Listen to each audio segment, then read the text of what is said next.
First question करते हैं। एक capacitor of capacitance C is charge to a potential V. एक कैपेसिटर बना लेते हैं, कुछ मान लिया एक कैपेसिटर है और इसका कैपेसिटेंस सी है और इसको कितने पोटेंशियल डिफरेंस से चार्ज किया जा रहा है। तो जो बैटरी लगा के जो चार्ज किया उसका पोटेंशियल दिया आपको वी। ठीक है, कैपेसिटेंस का सी है। तो इस सरफेस पे मान लिया कुछ पॉजिटिव चार्ज आएगा, इस सरफेस पे कुछ नेगेटिव चार्ज आएगा, कुछ ऐसा ये कैपेसिटर है। और इलेक्ट्रिक फील्ड लाइंस कैपेसिटर के अंदर कुछ पॉजिटिव प्लेट से नेगेटिव प्लेट की तरफ होती हैं, कुछ ऐसे होती है। ये इलेक्ट्रिक फील्ड है। तो पूछा था flux of the electric field through a close surface enclosing the capacitor. आपको एक क्लोज सरफेस बनानी है जिसके अंदर कैपेसिटर आ जाए पूरा। एनक्लोजिंग द कैपेसिटर पूछा, इस कैपेसिटर में से इलेक्ट्रिक फील्ड का कितना फ्लक्स पास करेगा। ठीक है, तो ये जैसा कि यहाँ साफ देखने में लग रहा है कि इस के अंदर से अगर आपको फ्लक्स फाइंड करना है तो गॉस लॉ ये कहता है फ्लक्स जो होता है वो होता है Q in upon epsilon not. Clear, Gauss law क्या होता है, Q in upon epsilon not.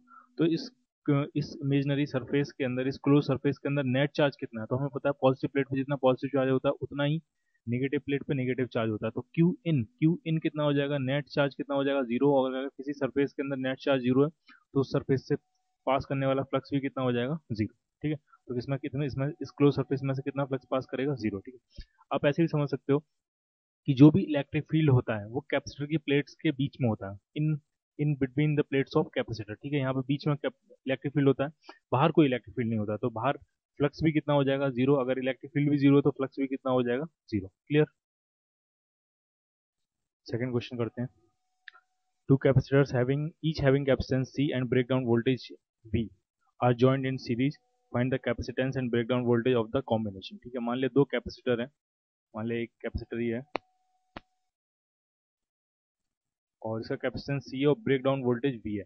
Break down voltage we का मतलब ये अपने अक्रॉस मैक्सिमम कितना वोल्टेज सस्टेन कर सकता है। तो अपने अंदर जो अपने अक्रॉस जो मैक्सिमम वोल्टेज सस्टेन कर सकता है वो है वी। इससे ज्यादा वोल्टेज सस्टेन नहीं कर सकता। इससे ज्यादा वोल्टेज अगर लगाओगे तो इलेक्ट्रिक फील्ड इतना स्ट्रांग हो जाएगा कि इसके बीच में जो भी मीडियम है वहाँ पे डाइलेक्ट्रिक ब्रेकडाउन हो जाएगा और डाइलेक्ट्रिक ब्रेकडाउन हो गया तो स्पार्क होना शुरू हो जाएगा। ठीक है, तो मैक्सिमम कितना वोल्टेज अपने अक्रॉस सस्टेन कर सकता है वो वोल्टेज दिया आपको वी। क्लियर।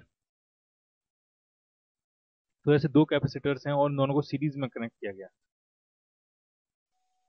ठीक है, तो पूछा नेट कैपेसिटेंस कितना होगा, तो सीरीज में पता है सी और सी नेट कैपेसिटेंस अगर हम ऐड करेंगे सी और सी का कितना हो जाएगा, सी बाई टू। ठीक है, ये सीरीज का नेट कैपेसिटेंस हो जाएगा। और कितना इसके अक्रॉस कितना वोल्टेज सस्टेन हो सकता है। ठीक है, तो पहला कैपेसिटर अपने अक्रॉस कितने वोल्टेज सस्टेन कर लेगा, वी। दूसरा कैपेसिटर भी अपने अक्रॉस कितने वोल्टेज सस्टेन कर सकता है, कितना पोटेंशियल डिफरेंस सस्टेन कर सकता है, वी। तो ओवरऑल पोटेंशियल डिफरेंस कितना हो जाएगा इन दोनों कैपेसिटर के अक्रॉस, टू वी। ठीक है, तो ब्रेक डाउन वोल्टेज कितना होगा इस पूरे सिस्टम का, तो ब्रेक डाउन वोल्टेज होगा टू बी और नेट कैपेसिटेंस कितना हो जाएगा, सी बाई टू। तो कौन सा ऑप्शन हो जाएगा इसमें, D part. Clear. Third question करते हैं। ये सेकंड का ही एक्सटेंशन है सेकंड क्वेश्चन का। इसमें क्या है, वही दो पुराने कैपेसिटर्स हैं जिनका कैपेसिटेंस सी था, दोनों का इंडिविजुअल कैपेसिटेंस, और ब्रेक डाउन वोल्टेज था वी। ठीक है, अपने अक्रॉस वो मैक्सिमम कितना वोल्टेज सस्टेन कर सकते थे, वी। ठीक है, पिछले केस में हमने इन दोनों को सीरीज में जोड़ा था, तो इस केस में हम इन दोनों को जोड़ रहे हैं पैरेलल में। ठीक है, तो पैरेलल में जोड़ा है दोनों को, सी कैपेसिटेंस, इसका भी कैपेसिटेंस सी है, तो नेट कैपेसिटेंस कितना हो जाएगा, तो पैरेलल में नेट कैपेसिटेंस कितना हो जाएगा, टू सी। ठीक है, और ब्रेक डाउन वोल्टेज, तो पहला कैपेसिटर अपने अक्रॉस कितना मैक्सिमम वोल्टेज सस्टेन कर सकता है, वी। दूसरा कैपेसिटर भी अपने अक्रॉस कितना मैक्सिमम वोल्टेज सस्टेन कर सकता है, वी। तो ओवरऑल वोल्टेज कितना हो जाएगा, तो पैरेलल में क्या चीज सेम रहती है, वोल्टेज। ठीक है, तो ओवरऑल वोल्टेज भी कितना हो जाएगा इसमें, वी। क्लियर। तो इसके अक्रॉस आप कितना मैक्सिमम वोल्टेज अप्लाई कर सकते हो, वी। अगर आप वी वोल्टेज अप्लाई करोगे तो फर्स्ट कैपेसिटर के अक्रॉस भी वी वोल्टेज हो जाएगा और सेकंड कैपेसिटर के अक्रॉस भी वी वोल्टेज हो जाएगा। ठीक है, तो इसका आंसर होगा नेट कैपेसिटेंस टू जी और ब्रेक डाउन वोल्टेज क्या होगा इस कॉम्बिनेशन का, वी। ठीक है, तो ऑप्शन मिल जाएगा आपको इसमें C part. Clear. Question number fourth करते हैं।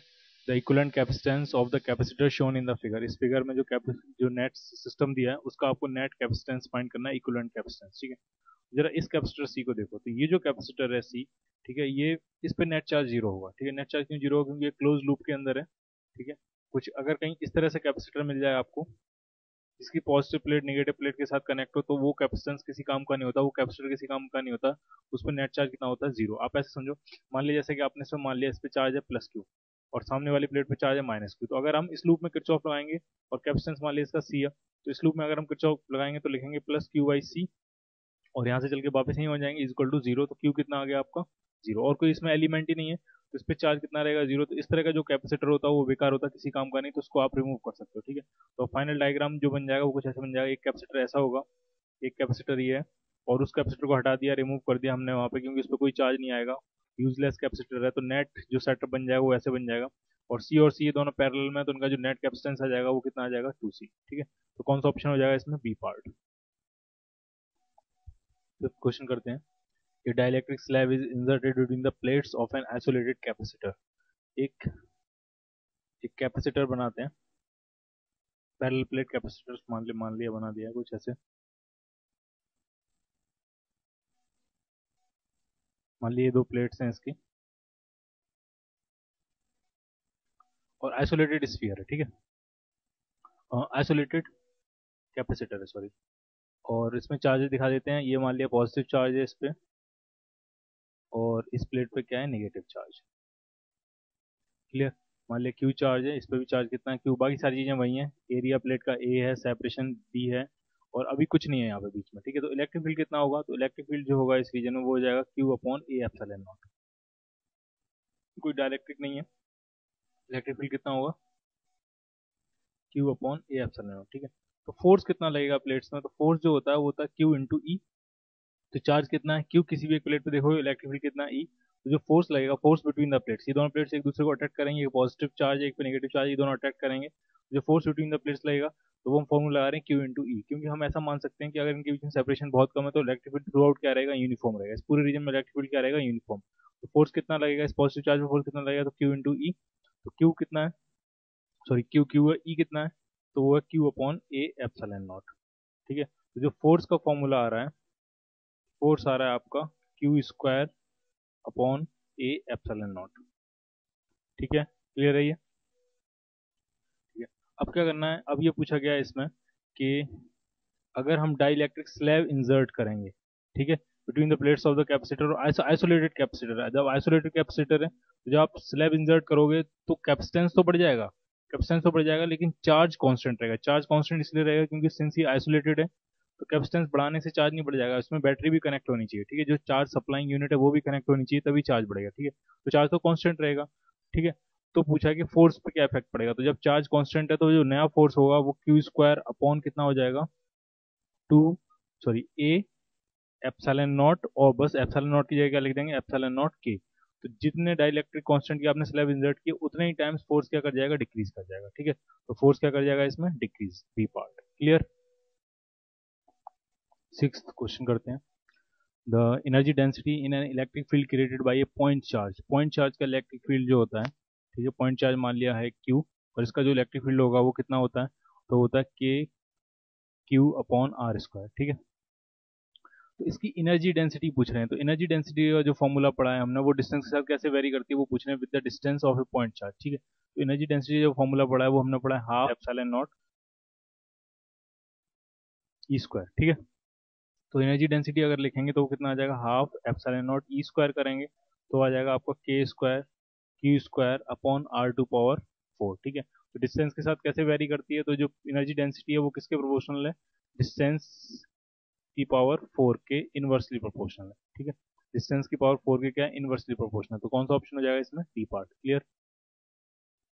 7 क्वेश्चन करते हैं। एक पैरेलल प्लेट कैपेसिटर है और अनइक्वल एरिया। ठीक है, एक प्लेट बड़ी है और एक प्लेट आपकी क्या है, छोटी प्लेट। ठीक है, बड़ी प्लेट को कनेक्ट किया गया बैटरी के पॉजिटिव टर्मिनल से और छोटी प्लेट को कनेक्ट किया गया बैटरी के नेगेटिव टर्मिनल से, कुछ ऐसे है। और बड़ी प्लेट पे जो पॉजिटिव टर्मिनल से कनेक्ट है उस पर जो चार्ज आया है, पॉजिटिव चार्ज आया है, और उसको कह रहे हैं वो क्यू प्लस। ठीक है, और नेगेटिव प्लेट पे जो चार्ज आया है वो नेगेटिव चार्ज आया है, उसको कह रहे हैं क्यू माइनस। ठीक है, तो ये पूछ रहे हैं कि क्यू प्लस ज़्यादा होगा, क्यू माइनस ज़्यादा होगा, या दोनों बराबर होंगे, या इन्फॉर्मेशन सफिशिएंट नहीं है। ठीक है, तो बैटरी के केस में हमने पढ़ा है कि बैटरी जितना चार्ज पॉजिटिव टर्मिनल से रिलीज करती है उतना ही चार्ज नेगेटिव टर्मिनल से वापस ले लेती है। ठीक है, तो इसका मतलब अगर जितना चार्ज पॉजिटिव टर्मिनल से रिलीज किया, मान लिया क्यू चार्ज रिलीज किया, तो इस पर कितना चार्ज आया होगा, प्लस क्यू।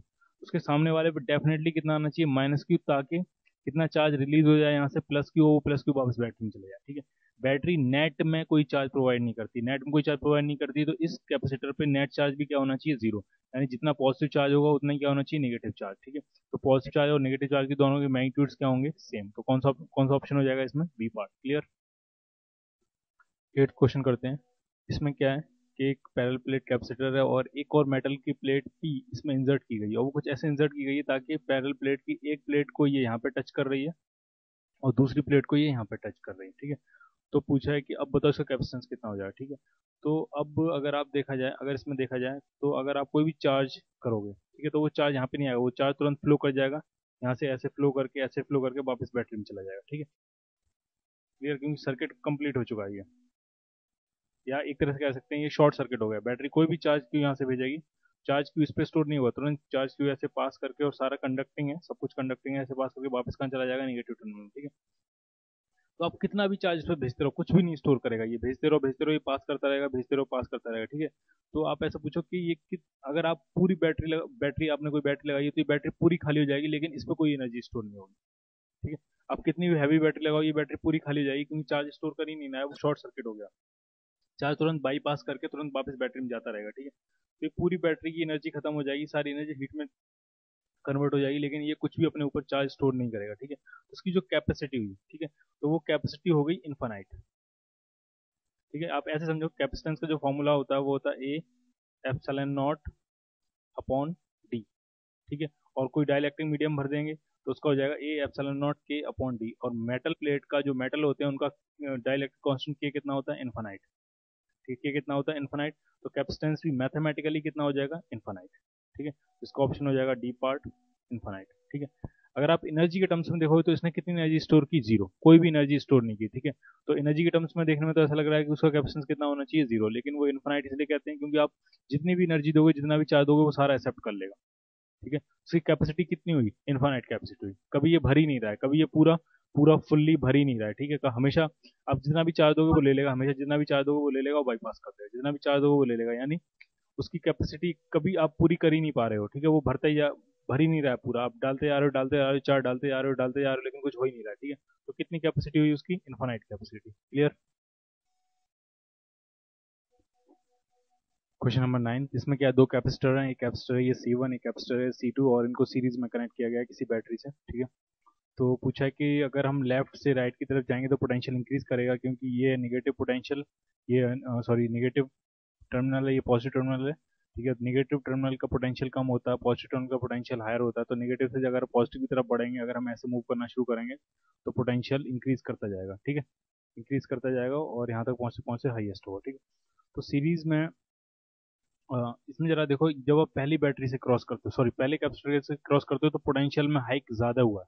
ठीक है, जब आप दूसरे कैपेसिटर से क्रॉस करते हो तो पोटेंशियल में हाइक कम हुआ है। इसका मतलब कैपेसिटर 1 के अक्रॉस पोटेंशियल डिफरेंस ज़्यादा होगा बजाय कि कैपेसिटर 2 के अक्रॉस। ठीक है, जैसा कि यहाँ से दिख रहा है, जब आप वन वन कैपेसिटर को क्रॉस कर रहे हो तो पोटेंशियल एकदम से राइज किया है, और जब आप सेकंड कैपेसिटर को क्रॉस कर रहे हो तो पोटेंशियल धीमे से राइज किया। ठीक है, यहाँ पे पोटेंशियल डिफरेंस कम है, और यहाँ पे पोटेंशियल डिफरेंस क्या है, ज़्यादा है। ये पोटेंशियल डिफरेंस फर्स्ट कैपेसिटर के क्रॉस है, और ये जो पोटेंशियल डिफरेंस है वो सेकंड कैपेसिटर के क्रॉस है। ठीक है, तो सीरीज में चार्ज तो सेम होता है, तो जो पोटेंशियल डिफरेंस होता है वो किसके प्रोपोर्शनल होता है, 1 अपॉन कैपेसिटेंस के। ठीक है, पोटेंशियल डिफरेंस का फॉर्मूला पढ़ा है सबने, QIC। तो चार्ज तो सीरीज में सेम होता है, तो पोटेंशियल डिफरेंस किसके इनवर्सली प्रोपोर्शनल है, कैपेसिटेंस के। ठीक है, तो जिसका कैपेसिटेंस कम होगा उसके अबाउट पोटेंशियल डिफरेंस ज्यादा होगा। ठीक है, तो फर्स्ट के अबाउट पोटेंशियल डिफरेंस ज्यादा है, इसका मतलब फर्स्ट का कैपेसिटर कम होगा, फर्स्ट का कैपेसिटेंस कम होगा। ठीक है, तो कौन सा ऑप्शन हो जाएगा इसमें, C part. Clear. Question number 10, इसमें क्या, दो मेटल प्लेट्स हैं having charges plus Q and minus Q. ठीक है, और एक दूसरे को फेस कर रही है, इस पे चार्ज प्लस क्यू, इस पे चार्ज माइनस क्यू है, कुछ कैपेसिटर जैसा बन गया ये, एट सम सेपरेशन है and are dipped into an oil tank. ठीक है, इस पूरे सेटअप को ऑयल टैंक में डिप कर दिया गया। ठीक है, दोनों कैपेसिटर के प्लेट्स के बीच में क्या आ गया, ऑयल आ गया, ऑयल टैंक में डिप कर दिया गया पूरे सेटअप को। ठीक है, फिर ऑयल डिप करके रखा गया, इस पे चार्ज प्लस क्यू, इस पे चार्ज माइनस क्यू, कुछ इलेक्ट्रिक फील्ड भी होगा इस रीजन में। ठीक है, पॉजिटिव से निगेटिव की तरफ कुछ ना कुछ इलेक्ट्रिक फील्ड भी होगा। फिर कह रहे हैं कि इस ऑयल को पंप करके बाहर निकाल रहे हैं। ठीक है, ऑयल को बाहर निकाल दे रहे हैं, तो पूछा अब इलेक्ट्रिक फील्ड पे क्या इफेक्ट पड़ेगा, तो इलेक्ट्रिक फील्ड जो होता है कैपेसिटर की प्लेट्स के बीच में वो होता है Q/A∈0K। ठीक है, जब तक ऑयल है तब तक ऑयल का कुछ ना कुछ डाइलेक्ट्रिक कांस्टेंट होगा, और डेफिनेटली 1 से ज़्यादा होता है। 1 जो डाइलेक्ट्रिक कांस्टेंट होता है वो एयर है, वैक्यूम का होता है। ठीक है, तो ऑयल का कुछ ना कुछ डाइलेक्ट्रिक कांस्टेंट होगा, तो इलेक्ट्रिक फील्ड होगा Q/A∈0K। और जैसे ही आप ऑयल को पंप करके बाहर निकाल दोगे तो K की जगह 1 हो जाएगा, तो इलेक्ट्रिक फील्ड हो जाएगा Q/A∈0। ठीक है, इसका मतलब पहले इलेक्ट्रिक फील्ड में K से डिवीजन हो रहा था, अब इलेक्ट्रिक फील्ड में K नहीं है, इसका मतलब इलेक्ट्रिक फील्ड क्या कर गया होगा, इंक्रीज कर गया होगा। कितने टाइम्स इंक्रीज कर गया, तो वो K टाइम्स इंक्रीज कर गया। ठीक है, इलेक्ट्रिक फील्ड कितने टाइम्स इंक्रीज कर गया, K टाइम्स। क्लियर, तो कौन सा ऑप्शन हो जाएगा इसमें, ए पार्ट। 11 क्वेश्चन करते हैं। टू मेटल स्फीयर्स थे, मान लिया दो मेटल स्फीयर हैं, और इनका इनका जो कैपेसिटेंसेज हैं वो इसका कैपेसिटेंस C1 है, इसका कैपेसिटेंस C2 है, ठीक है। और इन पे पहले इनिशियली कुछ चार्जेस होंगे, फिर उनको कांटेक्ट में लाया जाता है, फिर सेपरेट कर दिया जाता है, और सेपरेट करने के बाद कांटेक्ट में लाने के बाद जो चार्ज आता है इस पे, वो इस पे आता है Q1, इस पे आता है Q2। तो जब आपने इन दोनों को टच किया होगा तो उससे क्या इफेक्ट पड़ा होगा कि चार्ज ट्रांसफर हुआ हुआ होगा। अब जैसे आप इनको किसी किसी किसी स्विच की हेल्प से टच में लेके आए, कांटेक्ट में लेके आए, तो चार्ज ट्रांसफर होगा। और चार्ज कब तक ट्रांसफर हुआ होगा, जब तक कि दोनों का पोटेंशियल सेम नहीं हुआ होगा, ठीक है। तो जब भी दो कंडक्टर्स को हम टच करके अलग हटा देते हैं तो दोनों पे क्या चीज सेम हो जाती है, पोटेंशियल। तो अगर इसका पोटेंशियल V होगा तो इसका भी पोटेंशियल क्या होगा, V। और पोटेंशियल होता क्या है, पोटेंशियल होता है Q1/C1। Q/C पोटेंशियल होता है, तो इसका इसका पोटेंशियल होगा Q1/C1, वो डेफिनेटली किसके बराबर होगा, वो होगा Q2/C2 के बराबर, ठीक है। तो यहाँ से Q1/Q2 कितना आ जाएगा, Q1/Q2 मिल जाएगा आपको C1/C2, ठीक है। तो कौन सा ऑप्शन मिल जाएगा इसमें, B part. Clear. Question number 12, three capacitors of capacitances 6 farad each are available, ठीक है। तो ये जो कैपेसिटेंसेज हैं वो माइक्रो फैराड में, ठीक है। तो एक कैपेसिटर, तीन कैपेसिटेंसेज हैं इन पे, 6 micro farad each are available. The minimum and maximum capacitances they may be obtained are, ठीक है। तो ये सारे माइक्रो फैराड में हैं, ये सारे जितने भी ऑप्शन हैं ये सारे माइक्रो फैराड हैं। तो उसमें पूछा मैक्सिमम और मिनिमम कितना कैपेसिटेंस अवेलेबल हो पाएगा, ठीक है। तीन कैपेसिटेंसेज है आपके पास, ठीक है। तो मैक्सिमम कैपेसिटेंस तब होगा जब तीनों को हम पैरेलल में कनेक्ट कर देंगे, क्योंकि पैरेलल में जो कैपेसिटेंस होता है वो मैक्सिमम होता है, वो कितना होता है, C1+C2+C3। तीनों को ऐड करेंगे तो मैक्सिमम जो कैपेसिटेंस आ जाएगा वो आ जाएगा आपके पास 18 माइक्रो फैरड। क्लियर। मिनिमम कितना होगा, मिनिमम तब होगा जब इन तीनों को हम कैसे कनेक्ट कर देंगे, सीरीज में, ठीक है। सीरीज में जो कैपेसिटेंस आएगा मिनिमम, C मिनिमम, तो हो जाएगा 6/3। तीन कैपेसिटर हैं, तीनों 6 के हैं, 6 6 और 6, तो टोटल हो जाएगा 6/3। तो मिनिमम कैपेसिटेंस आ गया 2 माइक्रो फैरड, ठीक है। तो कौन सा ऑप्शन मिल जाएगा इसमें, minimum and maximum, 2 and 18, D part. Clear.